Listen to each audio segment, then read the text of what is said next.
Good afternoon, everyone. So good to see you all. It is an honor and a pleasure to be here today. My name is Maryann Wu, and I'm joined here today with my dear colleagues, Dr. Ian Haworth and Dr. Ying Wang from the USC Mann School of Pharmacy and Pharmaceutical Sciences.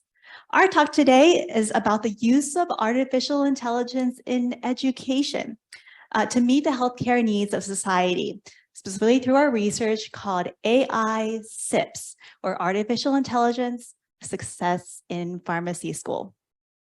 This is our AI-SiPS team. We've had 4 AI student workers, including Gopi and Kush, who are here today online, as well as 3 PharmD students and recent graduates.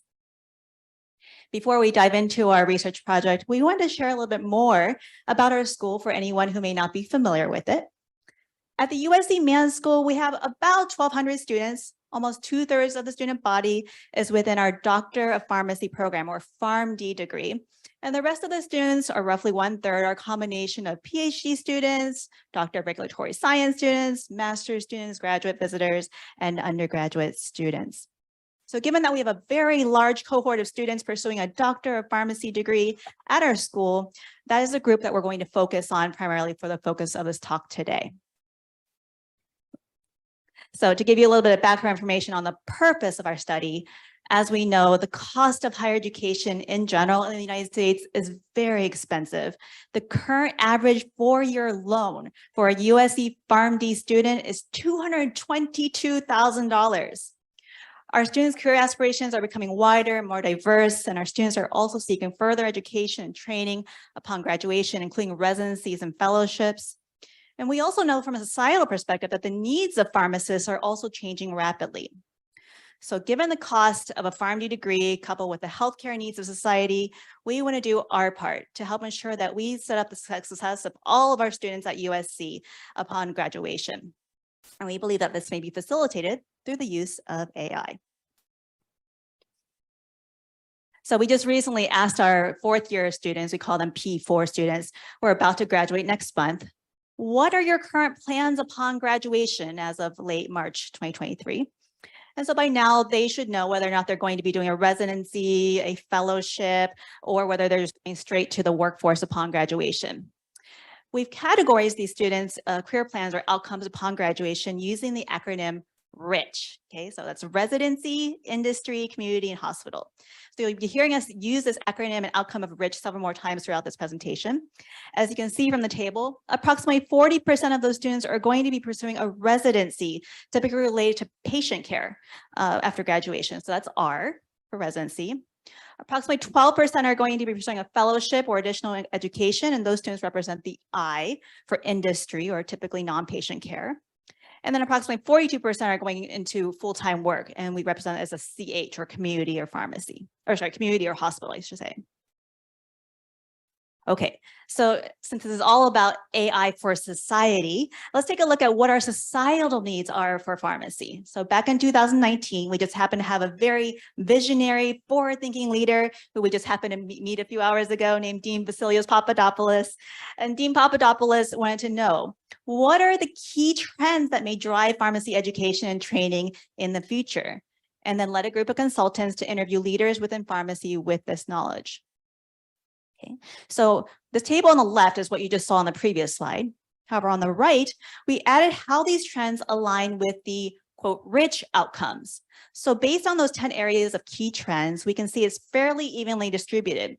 We need for society roughly about 1/3 of students who go into residency, about 1/3 who go into industry, and about 1/3 who go into community and hospital to meet the needs of society. So to help us navigate what we can do to help our students meet the needs of society, help us set up our students for success, I'm going to turn over to Dr. Ying Wang.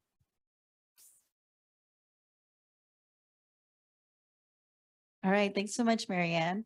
Okay, so this was our initial design of AI-SiPS. So these are all the different types of data that we have and continue to collect throughout the curriculum. Some examples include grade point averages, confidence levels, work hours in paid internships, and order of API or rotations. The data we added this data into KNIME, an artificial intelligence software, to see if certain variables could position our students towards a career path that meets healthcare needs and opportunities for pharmacists. Oops. So this diagram helps portray a summary of our results, which points out the variables that may impact a student's success in reaching one of the rich outcomes. First, we learned that students with certain rotation orders, as well as academic success in certain courses, had a higher chance of matching for residency. We also learned that students who felt confident about starting their final year of rotations had a higher chance of matching for residency, and confidence may also be related to a pursuit of a career in industry. What's also interesting is that earlier courses focused on practical knowledge applications seem to impact confidence in later years in the curriculum. Finally, working a certain number of hours during school could impact whether a student matches for residency or end up working in the community or hospital setting after graduation. So now we'll get into a little bit more details about the points that I just mentioned earlier. The first point was about rotation order and whether it has an impact on matching for residency. So to investigate this, we pulled the rotation schedules for 3 of our class cohorts and added them into the NIME software. Each student has 6 rotations that are required in the final year of the PharmD program, one of which includes a clinical rotation called Acute Care Medicine, or PHR 701. The NIME software allows us to analyze the data using this decision tree format. So out of the 274 students who entered the match, 67.2% matched and 32.8% did not match. The decision tree also allows us to see what the most significant factor is at the top of this tree. And here you see it's that acute care medicine rotation we mentioned. Additionally, if students had this rotation early, they had a 70.2% match rate versus students who had it later, which resulted in a 58% match rate. We believe this may be due to more experience and confidence in the residency application and interview process that may make them appear to be a stronger candidate. So due to these preliminary results, we changed our rotation scheduling process. For the current class who just started their final year on rotations, we implemented a survey to ask them about their post-graduation plans and then assigned them early rotations to maximize their chances to achieve their desired outcomes. So with this change, students appeared more satisfied with their schedules, with the sense that they were in a better position to meet their desired post-graduation goals. So this was just one example of how AI data can help drive student success. Now I'll pass it over to Ian to close out our presentation. Thanks, Ying. Let me just finish up here with a few comments on a little bit more of a raw data that we're building into this model. And one of the things that we worry about in pharmacy certainly is work hours of students. And these results are really quite interesting because we found, looking at the work hours, that there was a sweet spot. If you work too little or too much, you succeed less. If you work for a certain amount, you succeed more. I mean, that's basically the result.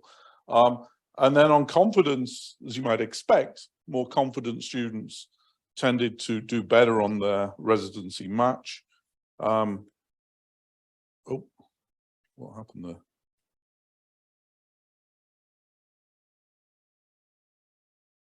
Oh, how do I get this forward?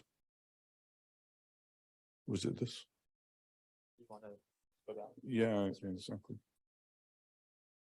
Let me just go forward here. I don't know what happened. There we go. I can go there. I've got it here. Okay. So so the question is, where did that confidence come from? And what we found in analyzing a lot of our data, our course data, is it really came from early curriculum courses, and particularly practical courses. So this gave us some insight in what the curriculum was doing. Of course, not surprisingly, also academic success matches well with matching for residency. And so this is certainly a result that came out again of this analysis of these data for late curriculum courses. Yep. And so that allowed us then to create a machine learning model. Basic message here is that we can predict the success rate of going into these different categories, the R, I, and CH categories, with about 72% accuracy. That's pretty good. And so just to summarize them, we have an AI model that is allowing us to make programmatic changes. We can actually intervene with students. We can give them advice, typically for working hours and kind of courses that they might want to focus on. We're building admissions data into this model so that we can predict these outcomes in advance. And really, our real goal here is that pharmacy is changing. We want to recruit a class that is matched to the societal needs of pharmacists in the future. And so we're going to use this model, hopefully, to do that. And here's our contact information, and we'd be happy to answer questions to the end in the future.